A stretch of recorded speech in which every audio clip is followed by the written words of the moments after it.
hungry when you don't do this.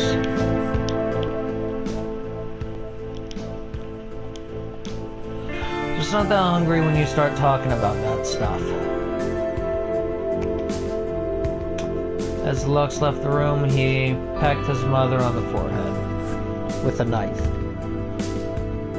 Gotta go, Mom. Good luck on the interview, sis. See ya, Lux. Don't think you can just smooth talk your way out of punishment. I'm telling your father about all this as soon as he gets home. His step staggered. I'm telling your father was always the nuclear option. Lux left his mother and sister and made his way to the bathroom, hoping the blast of cold water would shake him alive before he had to leave for school. Isn't that nice? Aurora poked at the remaining flaky bits of pastry on Lux's abandoned plate. Last thing she needed was her stomach rumbling in the middle of her interview. Moses stood by the door frame. What will become of my son? Tell me, how is it you turned out so right, and yet your brother... Mom, quit being a weird old woman. Just give him some space, Ma. He's still moping about Lacrima going missing. Melissa shook her head. I never should have let him take that cat in. She sat down in Lux's seat and helped Aurora finish his plate. Nom, nom, nom, nom, nom. You know he looks up to you, Mom. He tries his hardest to act cool all the time, but he'd listen if you spoke to him. If I spoke to him about school, about who to spend time with. A zebra doesn't lose its stripes just by standing next to a pack of horses. Who cares if he wants to spend time with other vamps? I know, but how do you expect him to live a normal life if he spends all his nights out late? He's a wreck every morning. I know that. So that's what her mother so badly wanted for him. A normal life. Oh, you're just scared of him turning out like Papa. Ugh. Moses started up and began clearing the plates. Don't be preposterous, dear. You're scared he's gonna be stuck in a vampire bubble like Dad, oblivious to the outside world. Only hanging out with other like-minded vampires away from regular human society. Is that it? I just want what's best for my son. Kind of weird how she farted, though. Mosa went to the kitchen and started washing dishes. Right? Aurora looked out at the clock on the wall. 07:55. I should get moving. Can't be late. Of course, dear. I know you're gonna do great. And remember, regardless of how it goes, your father and I will always believe in you. She took her mother's words in for a moment. Thanks, Mom. Unconditional support from her parents wasn't as good as a vial of fresh blood, but for now, it would have to do. After last night's desperate mistake, she'd found her resolve and abstained from drinking any blood. She would try to stick to coffee for the time being. That is, if she could stomach more than a single sip of it. But Aurora tried to stay positive. Her no-blood streak was still strong. 28 days without a drop. If that ain't human, what the hell is? She got up, kissed her mother on the forehead, then left the kitchen. Oh, is that? How curious. Anna, do you see that thing inside Aurora's coffee cup? I assure you it isn't supposed to be there. Anna, this is going to sound like a strange request, but would you mind pressing...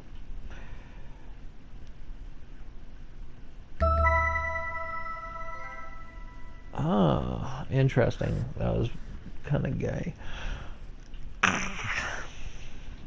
How strange. It must have been a false memory etched into the vinyl. Now, where were we?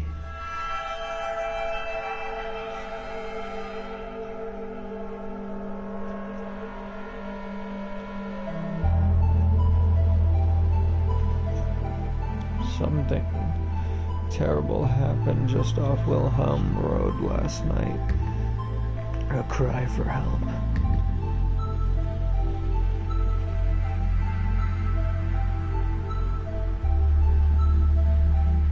And a police car stopped by the side of the road. Ryoko waited in the passenger seat, delaying the inevitable. Her new partner, Inspector Sa, was it? Had gone out of the car and was making his way to the end of the pier towards something she didn't want to see. It was only Ryoko's second morning in Lamora. She had been transferred from Tokyo as a part of an exchange of information between Japanese and American governments on the topic of the blooming vampire presence.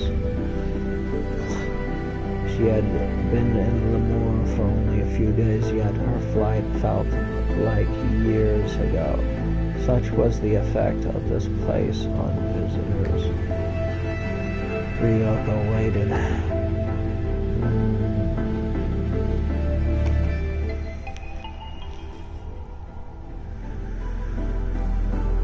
She looked away from the pier and at the small rosary on the dashboard. Curious thing that... Alright. It was time.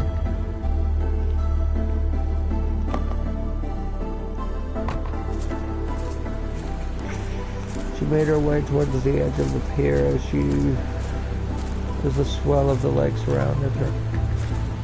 The call of the waves, cawing gulls, the mist on their pores, the smell of salt and brine. The whole thing nebulously nostalgic of an older time, a simpler time.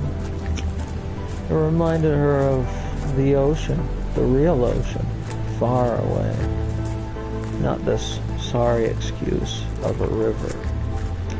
She had grown up in inland Nara, Japan, before moving to Yokohama on the coast as a young adult. It was in Yokohama she discovered the grandeur of the Pacific. What beggars make clumsy choosers. So here at Odette River, as the locals called it, was as close as Ryoko could get to the coastal life she'd long since left behind. Reaching the end of the pier, Ryoko ducked under the police tape and saw... You know what she saw. Two police officers were crouching by the body. One was taking photographs of the dead man. The second officer was her new partner, down on one knee inspecting the victim. Hearing Ryoko approach, he stood up and faced her.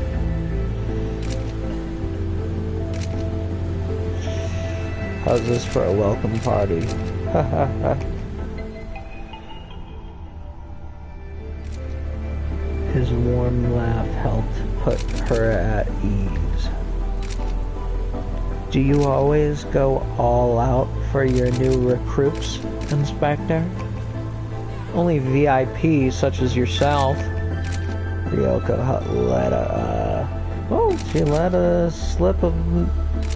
She let slip a nervous smile before looking at the deceased. Ooh, that's a little weird. A little weird. Called him in an hour ago from a dock worker who found him here. Said he wasn't here last night when he punched out at 300. Ryoko approached the body. He's been dead for less than 12 hours. Bruises on his arms, wrists, and feet. No shoes or socks. That's why I like my women. Small knife wound to the chest. No other obvious wounds except where his eyes, of course, which, as you can see, are missing. But we found him before the tide washed him away. Well, lucky for our sake, at least. Guess it's all the same to him. Because of cause of death to be determined. I'm guessing blood loss from his chest wound. I don't know. I just hope the poor bastard breathed his last breath before someone scooped his damn eyes out. Can't imagine that being the greatest sensation in the world. Ryoko crouched down over the victim. He smelled the blood and booze. The two wide marks on the man's throat startled her. She felt the hairs on the back of her neck raise. She knew what this was. Are these fang marks? Yeah. Ryoko instinctively took a step back. Blood, corpses, those she'd seen plenty of back home. But things were different out here. Those small marks on the man's neck punctured Ryoko's remaining hope that this was all just a dream. A misunderstanding. There were vampires here. Real ones. She began to feel nauseous. Inspector Otsuki? She took a deep breath. It's just... this is the first time I've seen bite marks in the wild outside of textbooks. Forget what you've heard. This is backcountry after all. Ha ha ha ha, yeah. You'll get used to it. Ryoko was by no means naive about vampires. On her flight over, she had read the primer on vampire biology, history, and psychology she had been given. And of course, back home, she'd read all the Carmillas and Draculas of the world. But that was different. That was fiction. This was real.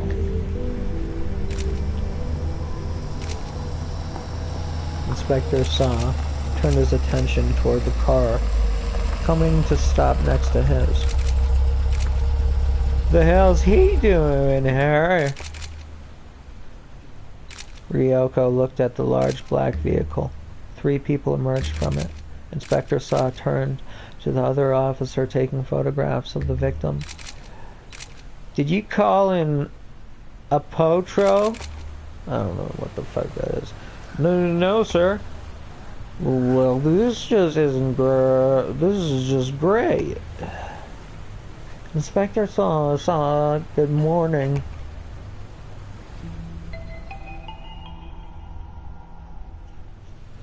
A tall, handsome man was crossing the police tape, his smile as rich as cake.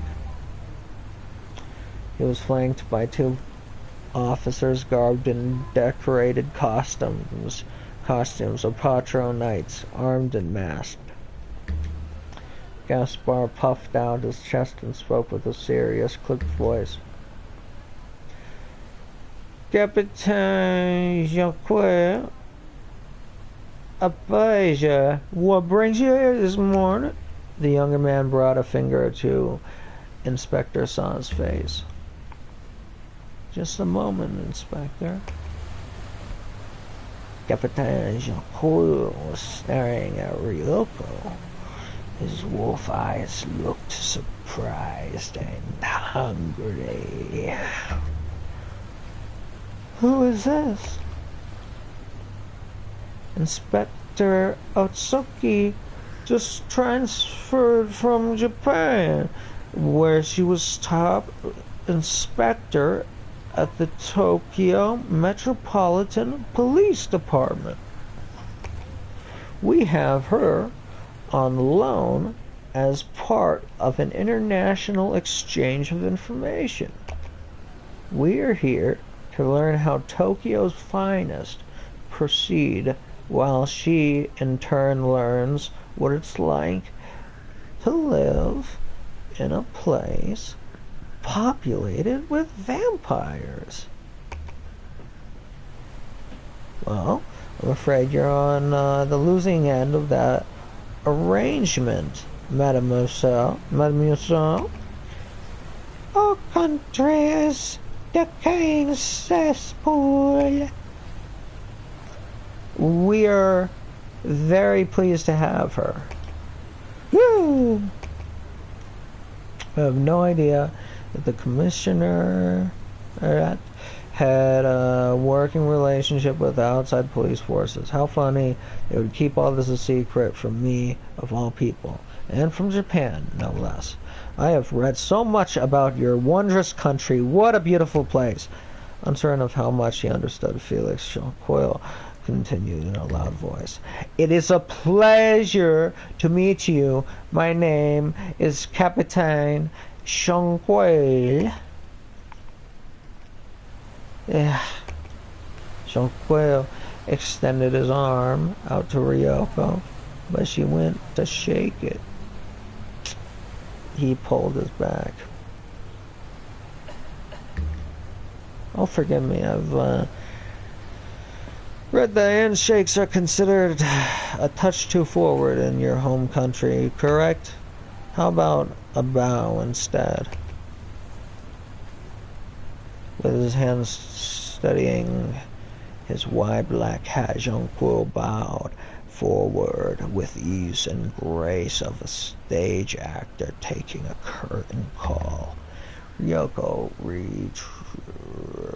retracted her hand and gave the man a curt, awkward nod. Nice to meet you, Captain. Captain Jonquil sprung back from his low bow. Oh, but your French is superb. Where did you learn it? I took some courses in university. Very impressive. Ryoko felt dislike for this man grow within her. Captain Jacques is a commandant of Patrol, the branch of Lemur's police force that deals with matters related to vampires. As you can expect, they are a popular lot. Alas, I don't believe I will be needing your help today. Oh, first responders identified a man with fresh bite marks on his neck. I would say this does very much fall under a patrol jurisdiction. Captain Joquil turned to the patrol knight by his side. Get a mold of the bite holes. One of the patrol knights nodded and went up to the body and pulled a large instrument from his satchel. You've been mistaken the forest for the trees. Captain, the wound on his neck is minor and surely not the cause of death. Allow me to draw your attention to the big bloody stab wound on his chest, or how about 2 barren eye sockets? Both seem to be larger indicators of the cause of death, and the fact that someone had a drink from him. If you weren't so busy incarcerating every vampire you meet, you'd know some humans actually enjoy the sensation of being bitten. Ryoko was watching the patrol knight inject foam into the victim's neck. The knight used a pair of long tweezers to extract a molding of a small fang and placed it into the transparent bag. There's the fang. Captain Jonquil chuckled when he saw it. Gaspar, come on now. No need to be defensive. I'll have my men run that fang through the database at blood flow, and we'll see if we can get a match. If the whole thing turns out to be a red herring, then I'll call you 2 back in. Take the morning off. I'm sure there are parts of town Mademoiselle Otsuki would love to be given a tour of, isn't that right? Mademoiselle? The 2 men stopped arguing and looked over at Ryoko, who wasn't paying any mind to them. She was hunched over on the left side of the victim. She looked down at the man's left arm. Something about it felt. Inspector Otsuki. Ryoko took a ballpoint pen out of her pocket. She began prying open the man's fingers. Inspector, do you... One of the missing eyes fell out of the cold hand. Hexing Christ! The 2 inspectors looked at the eye, then back at Ryoko. Well, that's one of them at least. Good find, Inspector. The police officers taking photographs took out a small plastic bag and placed the eye into it with a pair of tongs. Captain Jonquil seemed caught in thought as he watched Ryoko stand up again. Tell me, Mademoiselle Ryoko.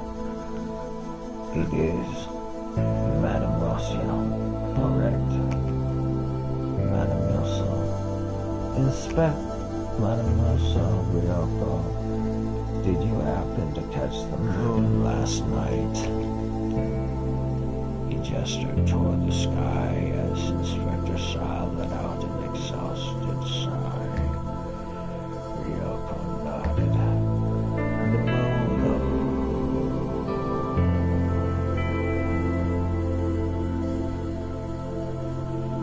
The moon is, of course, a special thing for cultures all around the world. In New York, it is something more. I am familiar with the history of your country, and It's reverence for the moon, Capitan. Then you know the moon holds much power over our sleepy fanged friends. There's no more reverence, Mademoiselle. It is uncontrollable devotion. They go positively. Forgive me, loony for it. The days approaching a full moon, we get all sorts of calls of people waking up with fang marks on their necks with no memory of how they got them. The effect is so strong that any crime reported on full moons are systematically diverted to my apotro nights. Gaspar shook his head. You know full well the moon is still waxing gibbous, Captain. Oh, but just barely. Even a few days before the full moon, there's an uptick in strange things. This Capitan Jacquard just served to the corpse. With its eyes gone and perverse fang marks, it all strikes me as the obvious work of a moon-crazed vampire. He turned toward Inspector Saw and gave him a pat on the shoulder. My good friend, have you been sleeping well? Ryoko walked up to Inspector Saw. She noticed him starting to fume, breathing noisily through his nose. Not that I'm trying to steal your thunder, of course. I have an idea. Here. Capitan Jonquil handed the small fang mold in a bag to Ryoko as a large grin appeared on his face. Since the two of you are clearly onto something, why don't you run this sample through the blood flow database? I'm sure Lemesic, the head of blood flow pharmaceuticals, will be tickled to meet Mademoiselle Otsuki. You to do your busy work. Don't you have some of your own goons better suited for the job? I still need to give Inspector Otsuki a tour of HQ. Come now, Gaspar, we're better than a tour of blood flow itself to give our special guest a feel for our fair city. Now run along. Call me if you find anything. Mademoiselle. He tipped his hat at Ryoko and he left.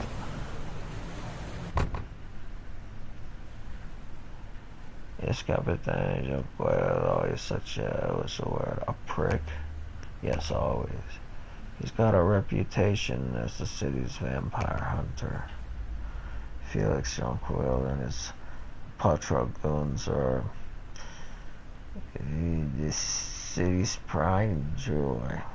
If he gives his lowly detective a task, there isn't much gained by arguing about it. It could be worse. We wouldn't have wanted your first day on the job to be spent filling paper at a desk, would we? There, he put the key into the ignition.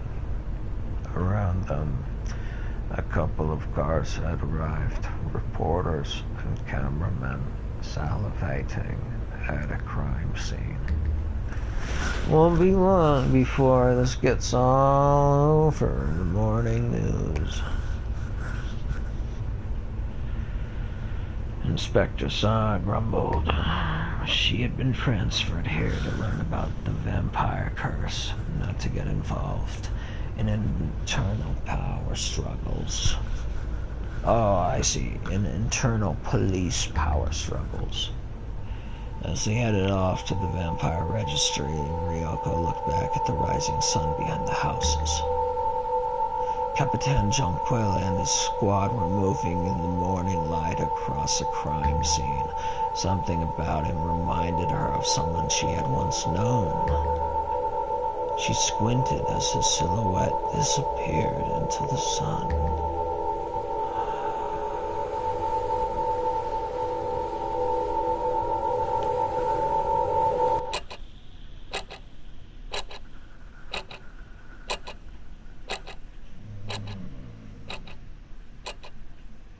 And so, the Bergamask was launched on June 4th, 1954, 9 years before the start of the Europa post-Luna calendris. Their primary objective was contacting with the missing crew of the Lachesis, I don't know, and to help them fulfill their original mission of investigating the source of the signal on the far side of the moon. Of course, at this point, our aspirations of reaching the heavens had been met, and our brush with God had not gone as planned. The history of space travel is a fascinating one, certainly, but unfortunately no one in class was really paying any attention to the teacher's lesson.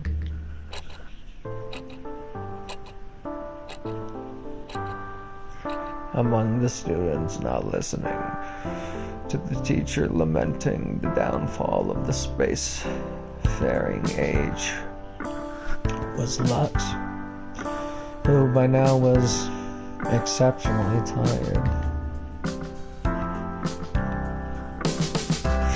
Pollen was also in class, a few seats behind Lux, also tired, also not listening to the teacher.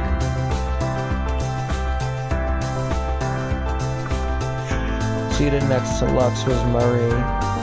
Unlike most of the students, she was at least feigning some interest in the lecture.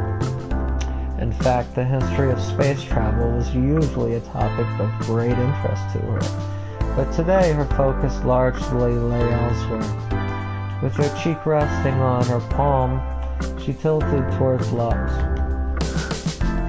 "Hey!"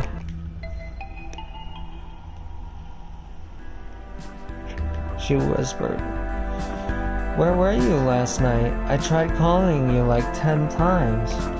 I was really worried." Marie was in love with Lux. At least that's what she told herself. Love or something like it. Maybe it was some exotic sense of duty she had built up in her mind over the years of knowing him. Frankly, who could say? I went to a bar with some friends. Some friends? With Apollon in quarantine. Oh, of course. Marie straightened and stuck her nose deeper into her book. What? It's practically the full moon. What were you thinking? She paused and looked at him. Did you? Did I? You know. She leaned in close, her whisper fainter still. Neck anyone? The teacher cleared her throat. Mademoiselle Mary, do you have something to share with the class? Mary reddened visibly. She wasn't used to being singled out in class. No, madam. How embarrassing. In which case, Monsieur Ammonite would have no problem repeating the name of the final fated voyage to the moon. Well? Yeah, of course. it's, Lux had never been been one for history class. Murray tried mouthing the answer to him. The Berg Mosque. Lux gave the teacher a cool look. Easy. The burglar's mask. Mary slunk back behind her book. That's almost correct. The Berg Mosque, in fact, ever more impressive if Murray hadn't given you the answer. Yep, burger mask, got it. Oh, I do hope you treat those close to you well, Monsieur Ammonite. I shudder to think what you would do without them. Now where was I? Ah yes, originally the Bergamask was a dance most often performed by drunkards and buffoons, so I'm sure you're all wondering how such an important voyage was named after such a ribald act. Mary was composing herself, still smarting from the embarrassment. The teacher droned on, and the students returned to their distracted state.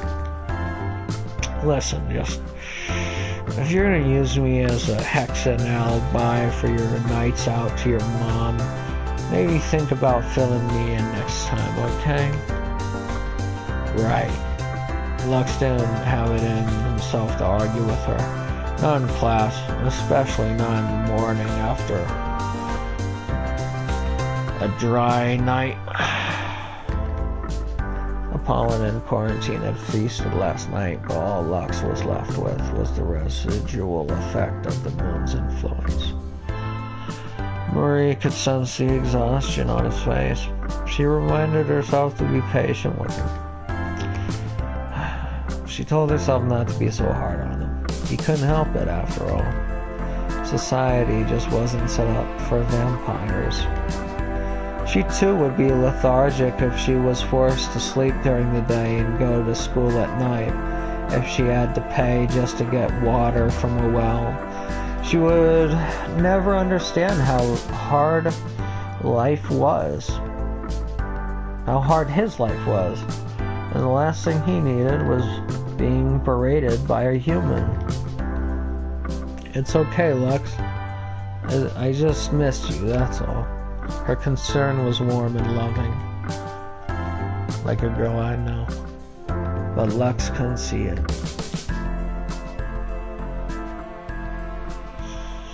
He was looking a few seats past her. Apollon seemed just as out of it this morning as Lux was. What was his excuse? He'd had a good taste of the man they'd found at the club. Lux tried his best not to think about what Apollon and Quarantine had gone up to on the roof after he'd left them.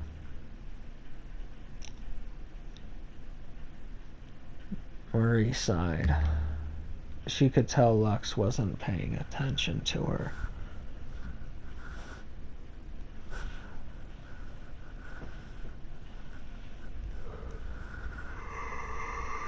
Oh, fuck, okay.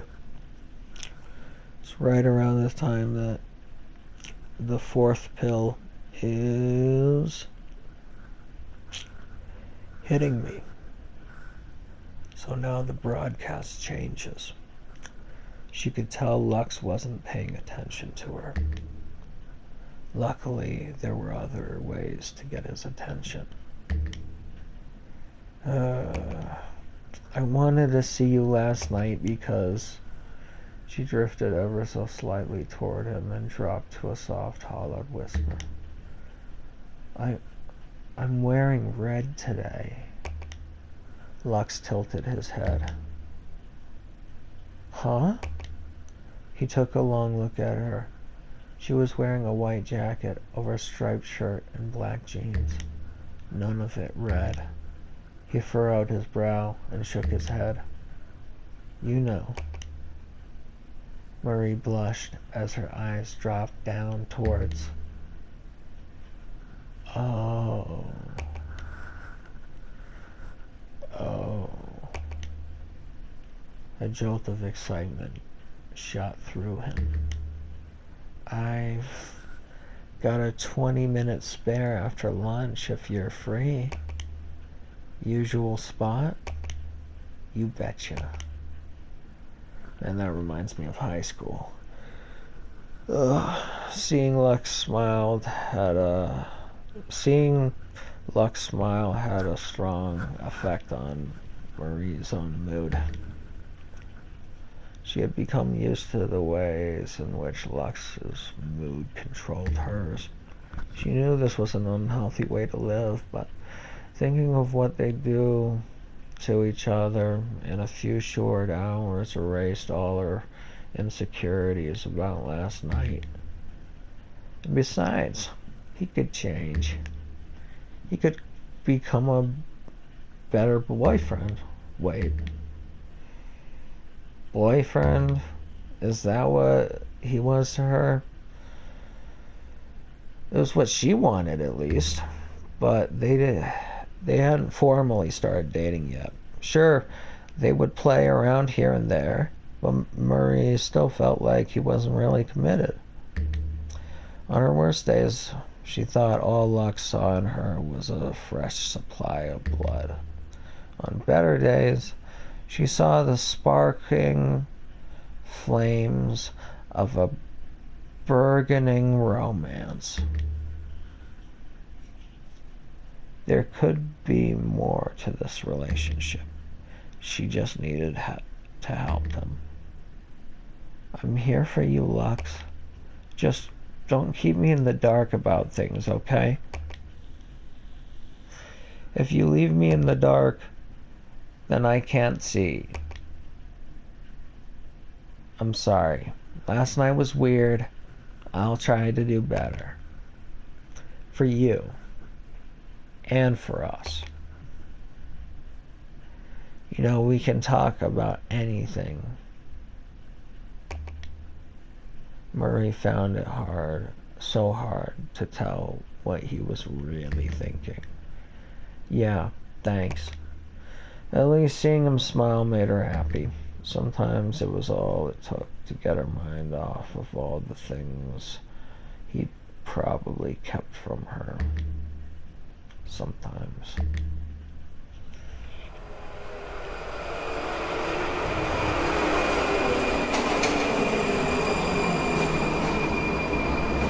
The sound of the train screeching into the station grated on Aurora's ears. Another lunar hangover. Aurora hopped aboard the SkyTrain at the perennially under construction station near La Décadence and headed downtown. It wasn't the cheapest means of transportation, but on a day like today, Aurora made an exception. It was scenic, and if nothing else, the fresh air might help get her head out of the gutter.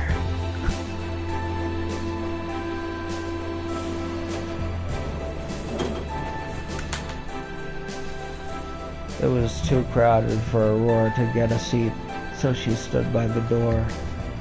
A ripple of careful footsteps shuffled away from her, like a drop of blood in water. She needn't look around the train to know she was one of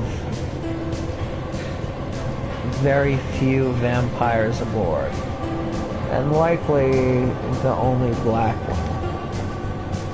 As the train pulled out of the station, the morning sun became bright, beaming through the window, and it warmed her skin. In sunlight, one's identity as a vampire wasn't always so obvious. To be black, however, was to truly stand out. Here, in this isolated country, where few leave and fewer enter, to be non-white was to be truly different. Yeah. unlike a vampire who glistens only at night, to be black is to be black, always. This Aurora was made aware of daily. She thought little of the struggling passengers as she got on the train, nor the purses and briefcases that were drawn closer when she approached. Everyone here is afraid. It's all automatic, like clockwork. The city, a system of muscles and reflexes. She had grown used to this, as used to something as someone could become. Aurora's mother used to say to her, "Life's hard, so you must be harder." Aurora wanted to be harder than hard, to be unbreakable stone. She looked out the window as the train pulled into the station where the night before she had caught a connecting bus out into the middle of nowhere. All that to collect some real clean blood. The memories of last night came rushing back. What a fool she had been. She was disappointed in her own weakness, to think she'd almost broken her fast. If she could make it 20 days without a drink of blood, she could go a month. If she could go a month, why not a year? But what was she trying to prove? What would her not drinking blood really change? Aurora looked out at the people in their seats pretending to ignore her, their eyes darting away as she scanned their faces. None of them would care how little or how much blood she had had to drink. Their idea of who she was already set in stone. Unbreakable stone. A crowd of people got off the train at Ministry Station near the Seeing Eye Garden. It was here at the head of Armorica gathered and controlled the peninsula's disparate departments. The next stop was hers. She could see her destination towering over the horizon through the window. Lemura's financial district was bustling and lively, a far cry from the stagnant tempo of life in La Decadence. Her futures were made and dreams shone. Aurora looked up at Bloodflow HQ. The glowing building had been built a dozen years back to accommodate the company's evolving and ever-growing size and ambitions. This would be Aurora's new home away from home, she hoped. She looked at her watch. 8:55. On time. Everything was going planned.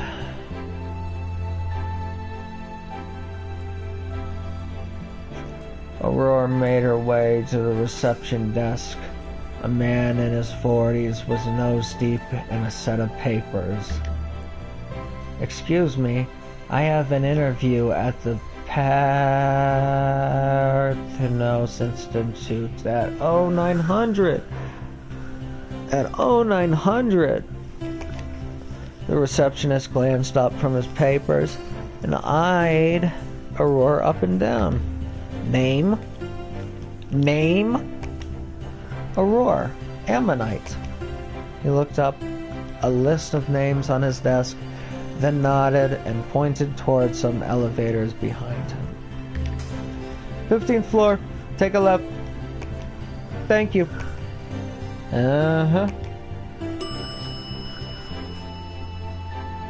Aurora went over her talking points on the elevator ride up.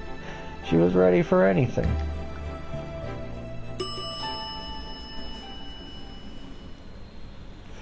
She stepped out of the elevator and into the office space filled with people working away at their desks. She walked up to a door on the left side of the hall, took a deep breath, and went in.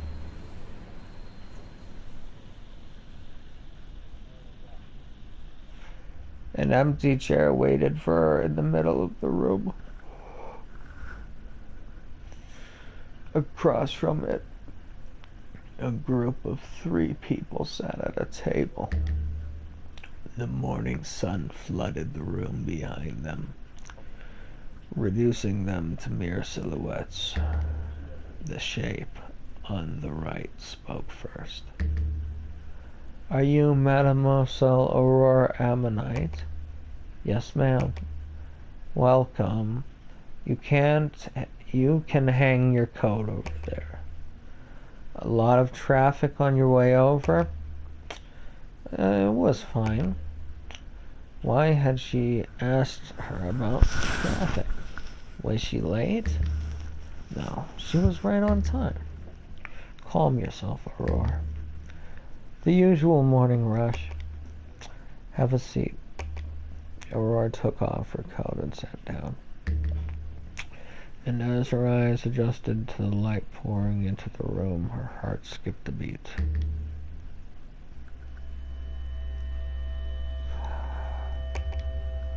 How? It was the woman from last night. The blood dealer. What the hell was she doing here? Was all of this a setup? Fuck. Aurore did her best to keep a straight face. She wanted to scream. "Stay calm, Aurore." Or was this just a coincidence? The woman seemed nervous, maybe just as surprised to see Aurore here. Both women snapped out of their momentary daze as the older woman continued talking. "We have a busy morning ahead of us, so let's get this interview started."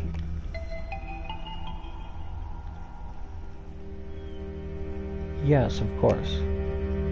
Question number 1. Have you ever gotten angry or frustrated with someone in a work environment? And if so, how did you handle it?" Frustrated? Well, Aurore was flustered. Her parents had quizzed her for weeks, and she knew she was ready for this. But seeing this woman from last night had blindsided her. An easy enough question, wouldn't you say? It was in fact a trick question, and one she had practiced for. She took a deep breath and answered.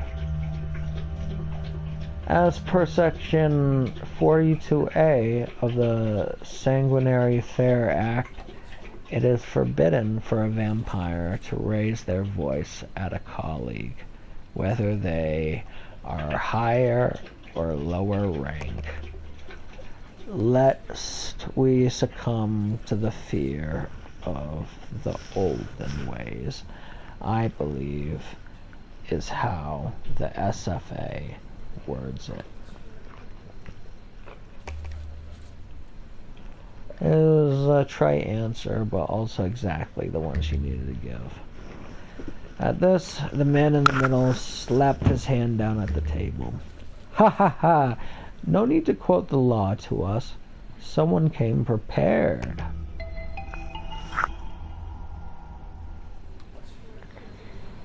Such diligence. I like her already. Aurore let out a soft smile as she recognized him. He wasn't just the head of the Parthenos Institute. This was Alanna Lemezek, the CEO of all of Bloodflow. Why would he be sitting on an interview for a researcher position? Huh, that's weird. A phone at the table rang, and a voice came through its loudspeaker. President Lemezek to line 1. "Excuse me, one moment."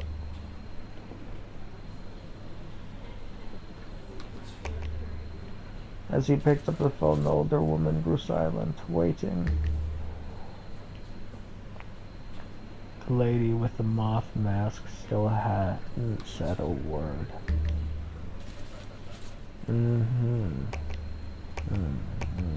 Yes. Here? What for?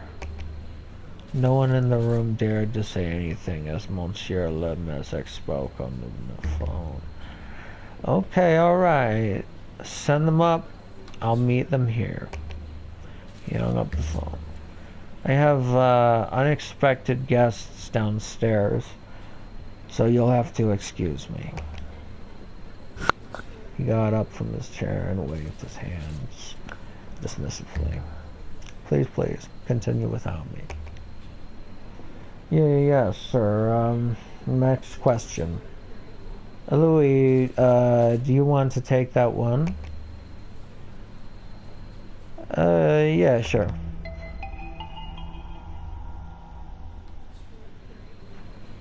She seemed as flustered by the exchange as a roar.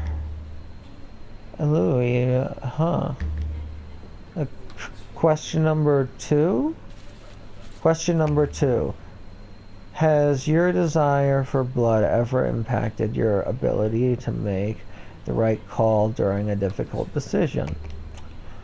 This was another question Aurora had expected they'd asked, and yet it seemed that much more pointed coming from her. Aurora thought back to the previous night. Had her desire for blood ever impacted her ability to make the right call? Well, shit. She knew the answer she wanted to hear, but what about Louis? After seeing Aurora at her lowest last night, wouldn't she contradict her?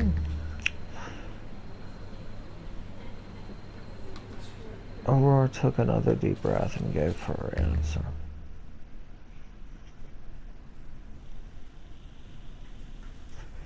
Several floors below Aurora's interview, Inspectors Otsuki and Sa had reached the blood flow lobby.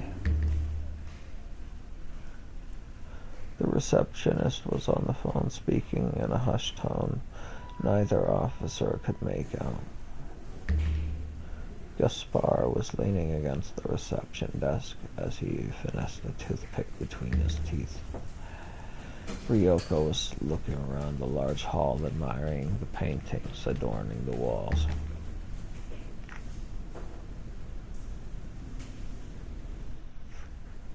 She recognized each and every one of the paintings. She had seen them all before. How exactly they'd end up in the lobby of a pharmaceutical company, she couldn't have guessed. Sensing her confusion, Gaspar rubbed his fingers together. Industry money is quite the thing. But it wasn't just the paintings that caught her attention. The space itself spoke to her. This hall is very peculiar. There is something familiar. Yes. Good observation. Gaspar cut her off. You see, this is actually a retrofitted Victorian-era castle with a 23-story addition built on top of the foundation. So yes, there is something a little odd about it, especially from an outsider's perspective. Building on existing Victorian and even Middle Age structures instead of demolishing them has been a key part in keeping Lemore's identity intact and free of the homogeneity you often see elsewhere. I don't know. Maybe I'm speaking rubbish. Gaspar became nostalgic. Growing up, I fashioned myself a budding architect. I even took a few courses back in Brazil. A city is what you see of it. But that was another lifetime ago. Before I booked my one-way trip to this strange little place. What about in Japan? Ryoko winced. In terms of architectural globalization, that is. Has the Japanese government done much to retain older buildings and facades? Japan? So much of Japan was destroyed during the war. It had to be rebuilt from ashes. Right, of course. That was perhaps an insensitive question. It's fine, Inspector. The receptionist hung up the phone. Apologies for the wait. Monsieur Lemezek says you are clear to access the archives. Please, take the elevator to the 4th floor. Have a wonderful day, officers. Thank you kindly. They stepped into the elevator. Ryoko approached the number panel, her finger hovering over the 15th floor. 4th floor, she said. Her finger slid to the correct button. Right.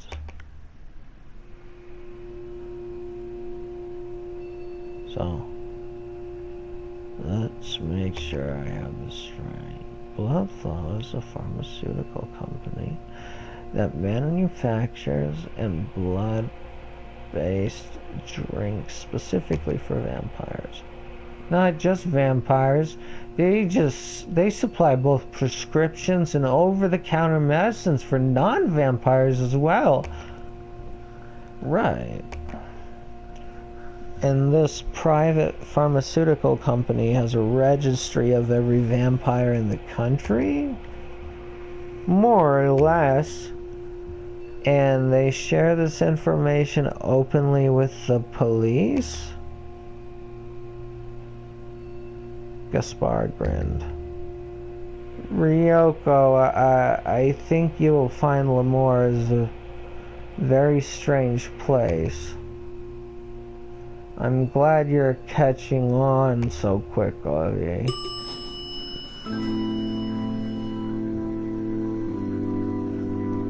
The vampire registry was a musty-smelling room of modest size, and at the far end of the room stood a man with his arms crossed, waiting for them. He walked toward them and said, "This is quite the surprise. I wasn't expecting visitors, especially not the kind with police badges.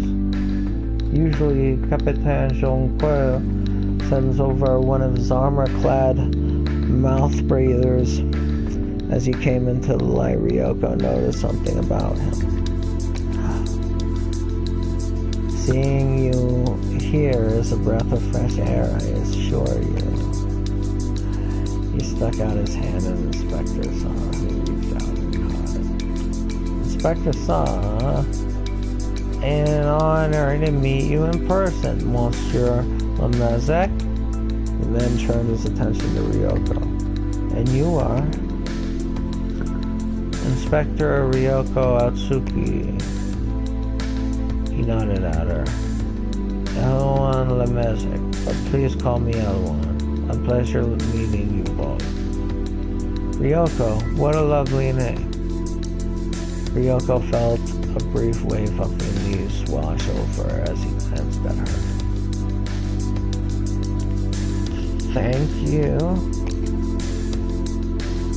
I hear you brought me a casing to identify.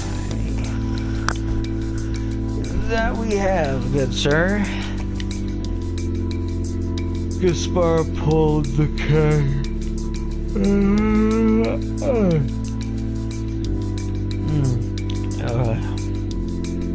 Gaspar pulled the casting of the small fang created on the site that morning and placed it on the small table next to the scientist.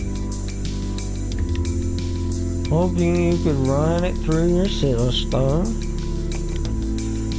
Oh, but of course. Alohan took the castings and went back to the room. Ryoko and Gaspar followed. You know what? I always wanted to be a cop. If it wasn't for that big brain of mine, I'd have joined your cause in a heartbeat. I always wanted to make a difference in people's lives. Make them better. You understand?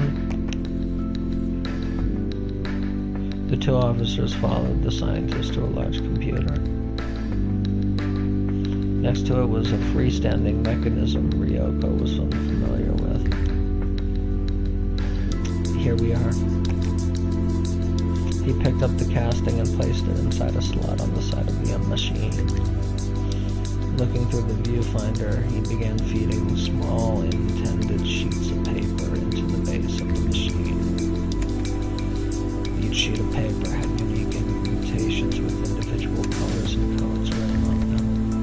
Ryoko couldn't tell how it worked, but the positioning of the sheets in the machine seemed to be formulating a string of letters and numbers, likely an identification system. The Fang isn't fully grown. I can tell you that already. Juvie? Possibly. Fangs start blooming around the time of puberty, but the tips themselves don't reach full maturity before the age of 20 or so. This one looks almost full-sized. I'd say we're looking at someone in their late teens, early 20s maybe. Probably male. Now and then he pressed buttons on the side of the machine which punched new holes into the thin piece of cardboard that was slowly revealing itself. That should just about do it. Voila. He removed the sheet of cardboard with intricate punch holes around it. It's a pointillist masterpiece, sir. What next? Next, he inserted the card into a slot next to the pillar next to the device. Well, now that we have a detailed account of the Fang in question, the computer then reads this data and spits out an ID number. And Bob's your vampire. The computer made a humming noise as it powered on. Ryoko watched the computer screen cycle through long sequences of numbers. Of course.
This is the end. You've reached the end.